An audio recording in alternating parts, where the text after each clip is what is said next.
Isang mapagpalang umaga po sa ating lahat. Muli ako si Mia Sebastian and welcome to our daily devotion with Pastor Russell Ocampo. And today, our concept or our devotion for today is all about assurance of salvation. And assurance of salvation is the confidence and certainty that a believer has in knowing they are saved and have eternal life through Jesus Christ. So this assurance is rooted in the promises of scriptures, the work of Christ, and the inner testimony of the Holy Spirit. So our Bible reading is all about 1 John chapter 5 verse 11 to 13, and this is the testimony: God has given us eternal life, and this life is in his Son. Whoever has the Son has life. Whoever does not have the Son of God does not have life. I write these things to you who believe in the name of the Son of God, so that you may know that you have eternal life.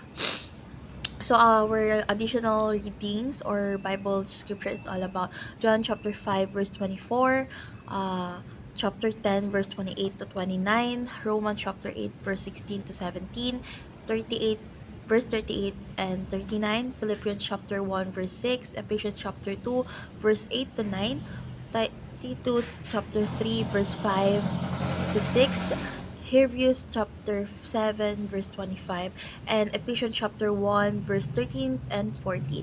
So tungkol saan nga ba tong verse na ito? So ang verse na ito ay naglalaman ng katiyakan na ang mga mananampalataya kay Kristo ay mayroong buhay na walang hanggan. So, ipinapakita nito na ang kaligtasan ay regalo ng Diyos sa pamamagitan ni Jesus Christ. So, ang mga nananalig sa anak ng Diyos ay may kumpirmasyon mula sa kanyang salita at patotoo ng banal na espiritu.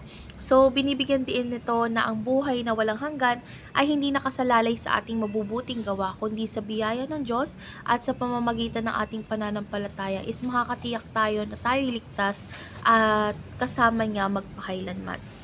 So, ngayon dadako tayo sa ating teaching. So, yung first teaching is, we can know we are saved.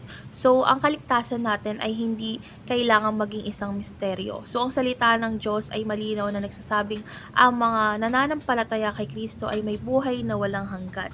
So, ang katiyakan ng kaligtasan ay nakaugat sa mga pangako ng Diyos, hindi sa ating nararamdaman. So, ang banal na espiritu ang nagbibigay ng patotoo sa ating mga puso na tayo ay mga anak ng Diyos. So, sa pamamagitan ng pananampalataya kay Kristo, tayo ay makakatiyak na tayo ay ligtas.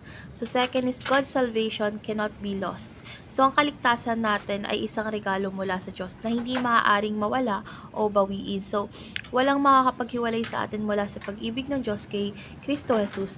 Kasi tayo ay ligtas hindi dahil sa ating mga gawa, kundi sa kanyang biyaya at kapangyarihan. So, si Jesus Christ ang ating tagapamagitan at walang sino man ang maaaring agawin tayo mula sa kanyang kamay. So, ang katiyakan na ito ay nagbibigay sa atin ng kapayapaan at kalayaan upang mabuhay ng tapat para sa Diyos. So, last teaching is the Spirit is the guarantee of our salvation. So, ang banal na Espiritu ang selyo ng ating kaligtasan. Siya ang nagpapatotoo sa ating mga puso na tayo yung mga anak ng Diyos, at ang Espiritu ang nagbibigay sa atin ng kumpirmasyon na ang ating pananampalataya kay Kristo ay tunay. At siya rin ang nagbibigay ng lakas at katiyakan na tayo ay magpapatuloy hanggang wakas, dahil ang presensya ng Espiritu sa ating buhay ay patunay ng ating walang hanggang kaugnayan sa Diyos. So, dadako tayo sa assurance of salvation. So, first is, it takes away our fear of death. So, ang katiyakan ng kaligtasan is nag-aalis sa atin ng takot sa kamatayan. So, alam naman nating may nag-iintay na buhay na walang hanggan kasama ang Diyos. So, ang kamatayan ay hindi ang wakas, kundi simula ng isang maluwalhating buhay. So, sa pamamagitan ni Kristo, ang kapangyarihan ng kasalanan at kamatayan ay napagtagumpayan, kaya't kahit sa harap ng kamatayan, tayo ay may kapayapaan. So, second, it fills our hearts with gratitude. So, yung katiyakan ng kaligtasan ay nagbibigay sa atin ng pusong puno ng pasasalamat. So, nalalaman natin na ang lahat ay dahil sa biyaya ng Diyos at hindi dahil sa mga gawa natin. So, yung bawat araw ay isang pagkakataon upang magpasalamat sa kanyang kabutihan at pagmamahal. So, sa tuwing naiisip natin ang ating kaligtasan, tayo ay napupuno ng papuri at pasasalamat sa Diyos. So, ang pusong mapagpasalamat ay nagbibigay ng kawalhatian sa Diyos sa lahat ng oras. So, it inspires us to serve God.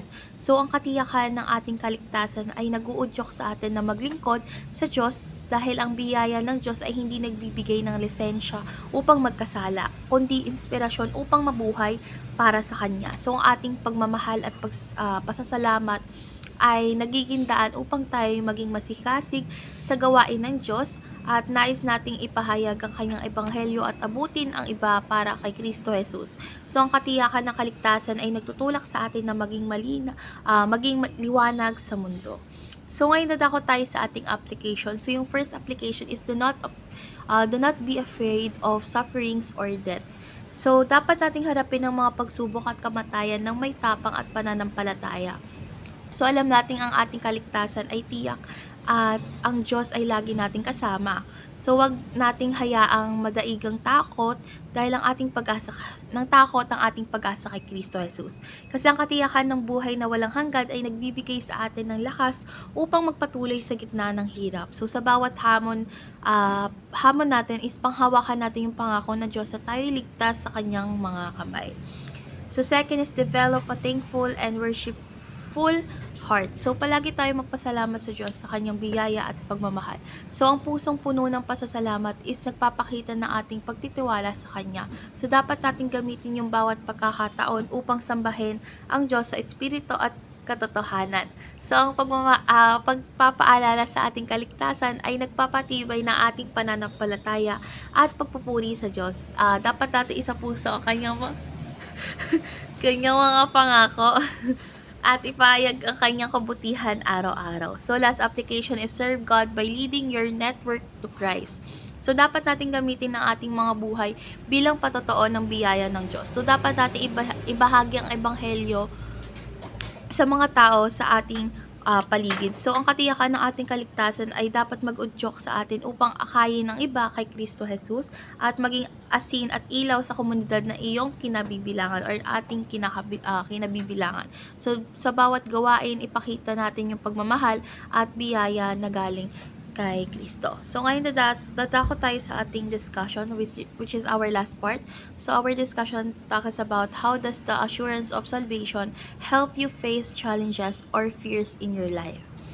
So, ang katiyakan ng kaligtasan is nagbibigay sa atin ng matatag na pundasyon upang harapin ang mga hamon at takot sa buhay. So, kapag alam natin ang ating buhay ay nasa kamay ng Diyos, is nagkakaroon tayo ng tapang at kapayapaan kahit sa gitna ng mga pagsubok. So, ang katiyakang ito ay nagpapaalala sa atin na ang kasalukuyang mga problema ay pansamantala lamang at mayroong mas maluwalhating plano ang Diyos para sa atin. So, yung kaalaman na hindi tayo kailanman mawawala sa kanyang pagmamahal ay nagbibigay sa atin ng lakas upang magpatuloy. Siyempre, bukod dito, ang katiyakan ng kaligtasan ay nagpapalaya sa atin mula sa takot sa kamatayan at kawalan. So, sa halip na matakot tayo, nagkakaroon tayo ng pananaw na ang kamatayan ay isang pintuan patungo sa buhay na walang hanggan kasama ang Diyos. So, ang ganitong kumpiyansa ay nagbibigay sa atin ng sigasig upang mamuhay para kay Kristo at maglingkod sa iba, at ito ay nagiging inspirasyon upang magtiwala sa Diyos sa lahat ng bagay. Alam nating siya ay tapat at makapangyarihan sa lahat ng aspeto ng ating buhay. So, let's pray na po. Lord God, salamat po sa katiyakan ng kaligtasan na meron kami kay Kristo Jesus. Salamat sa iyong biyaya, pagmamahal at mga pangako na nagbibigay sa amin ng kapayapaan. Turuan mo kaming magtiwala sa iyo sa gitna ng mga hamon at takot sa buhay.